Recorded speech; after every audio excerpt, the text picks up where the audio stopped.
Recording to computer. Let's see.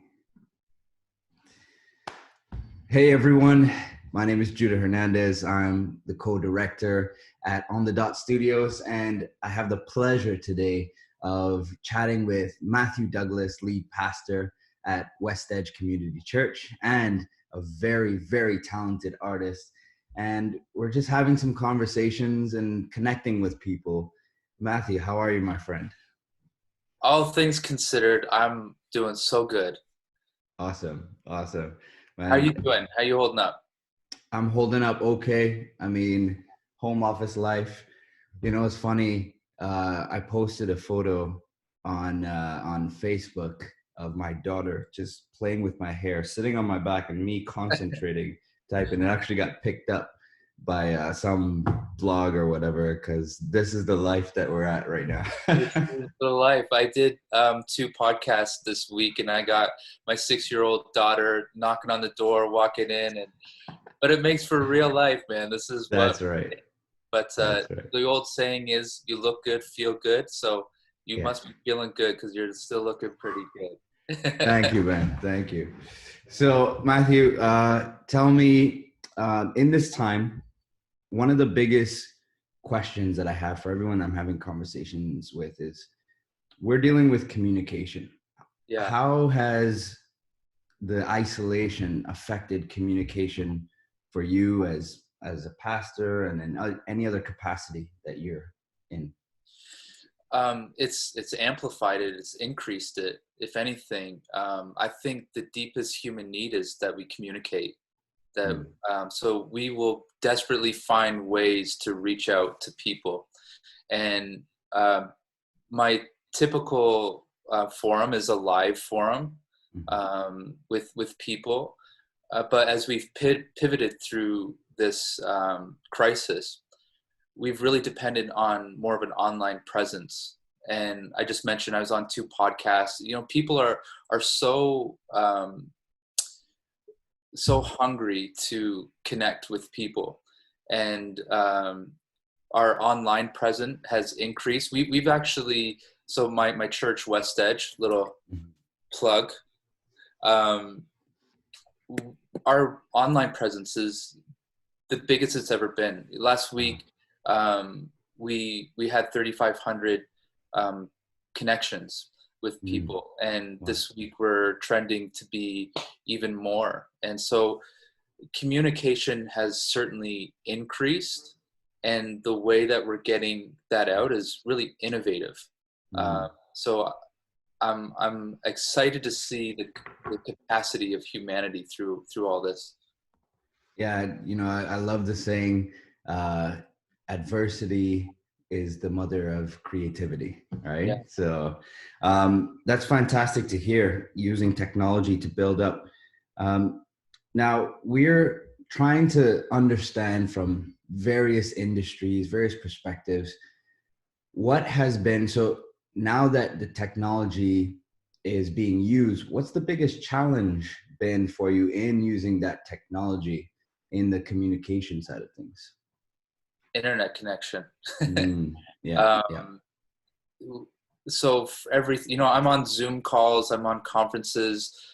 We've even started small groups. We've had dinners with groups of friends, and the interruption in those intimate moments is, you know, bad connection. So get a good provider. Number one, we've spoken to our provider that we've used at church so that we can make sure that our live streaming is solid. There's no interruption there, because there's nothing worse than you're anxious to hear something meaningful and you're leaning in, and then it's out and here. That's annoying. That's one of them. Yes. But I kind of like the guerrilla front where I don't know if there's some late night talk shows, and they're just doing it from home off their phone. Yeah. You know, and it doesn't have to be pretty, you know. It can get out, but for me, I just need to hear what you're saying. So I think audio, that connection. That's Mhm. my biggest concern when I'm trying to get a message out.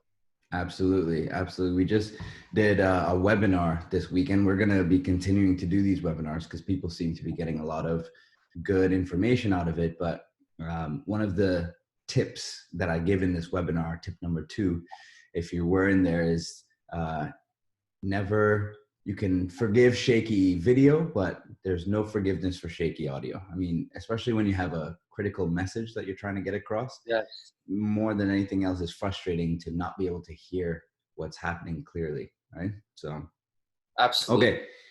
Um, now, what the service that we're helping our clients with is essentially setting up more professional looking video conferencing. Simply because we've seen so many bad conferences, right? I mean, Yeah, they're all over the place right yeah, now in terms of audio, visuals. The thing is that there are certain moments, there are certain people, leaders of huge companies, people in positions of power, that aesthetic is just as important as the message, is yeah. what we're seeing. So how do you feel like a more professional image along with quality audio helps get critical messages across in this time, rather than talking from a dingy sort of basement office from your home? Yeah, I heard somebody say, "Don't make your video look like an Al Qaeda video." You know, it shouldn't look like it's from a cave. Um, but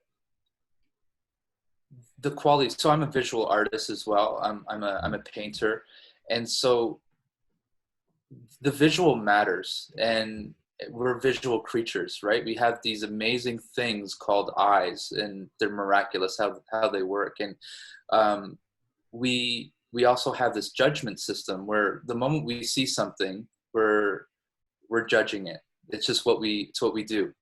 Is this going to be for me or against me? We're always taking in that information when we see something. So when something is done with care, that translates to us that they care about me, or they Yes. care about what they're speaking about.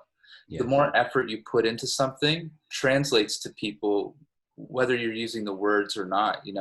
A picture is worth 1,000 words. um, I would say it's probably even greater than that. But um, you and I were friends, but I've also reached out to you in a professional manner. And as we're all trying to navigate this new landscape, there's spaces that I'm connected to where I need this kind of service. I need it to be broadcasted with a professional look, the sound, because the consumer on the other end, the people who are receiving it, need to know that they matter and what we are doing matters. And that's done through quality of visual and audio. Yeah, amazing. I love that. Love that perspective. So, given we are right in the middle of this thing, Yes, we are. it seems like we don't really know where necessarily the end is. It'll only take hindsight to look back and see where we are in history right now. Yes. Can you make any sort of predictions of maybe how long this will go on, maybe what the future is, especially in terms of communication, looks like in your perspective? Um, there's a very influential woman in my life. Her name's Corrie Ten Boom, and she was a survivor of the Holocaust. Mm. And allow me to be a preacher for a moment, but she has this quote that says, um, "You can trust an unknown future to a known God." Mhm. And so we're facing something that is unknown, and we can be anxious about that, and we can be afraid. I do know that the future will be different than the present, and it will be really hard for some.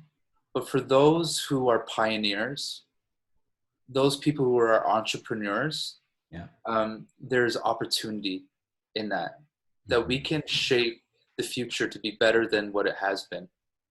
And so I think we're going to see uh, an increase in communication. People are going to continue on the trend to consume it because it's in our nature.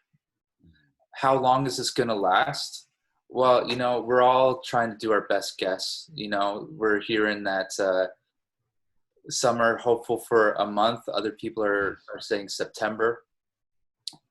But I do think it's safe to say it's not going to be over anytime soon. And so this method of digital communication will be important. And I think it will set behavior into the future. So what is established now, I think, is going to be the norm moving forward. Right. And the pioneers, the people who are willing to create a future, will be able to make it how they want it to be. But I think things will be different, and we can either let that be something that throws us into despair, or we can lean into it as an opportunity to do something creative and new, innovation. Yeah, that's amazing. Love that. I mean, there's so much sort of fear swirling around us on a daily basis. You just turn on the news. It's Absolutely so great to have hope Yes, that there's opportunity rather than like putting your hands up and say, what can I do? That's fantastic. So last question for you before you go. Yes.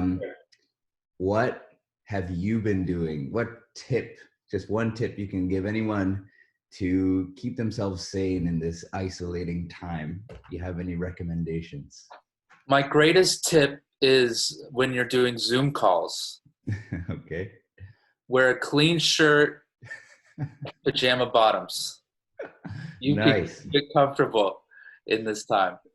But no, and my greatest advice right now is find a hope that's stable.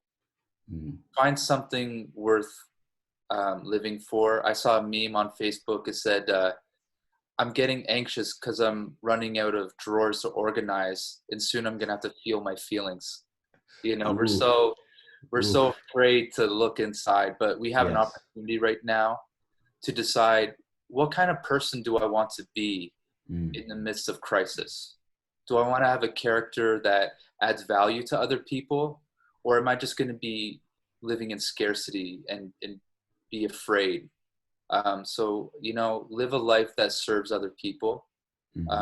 Figure out what it is you want life to be. We have time to figure it out. So it's a gift. That's my tip. Man. Yeah, every time I talk to you as a friend, as just a person that admires you, I always leave feeling more hopeful and more charged to do something, which I feel like that's your calling. So add value. Thank you. Yes, thank you so much for taking a few minutes to chat with me. And I hope that if you're watching, that you're inspired to lean in and innovate and to create something. If you are interested in using video communication as a way to reach people in a professional way, look no further than On the Dot Studios. We're here to help. All right, so we'll talk soon. Thank you, Matthew. Thank you, everybody at On the Dot. Thank you, Judah. Keep adding value. Will do. Bye for now.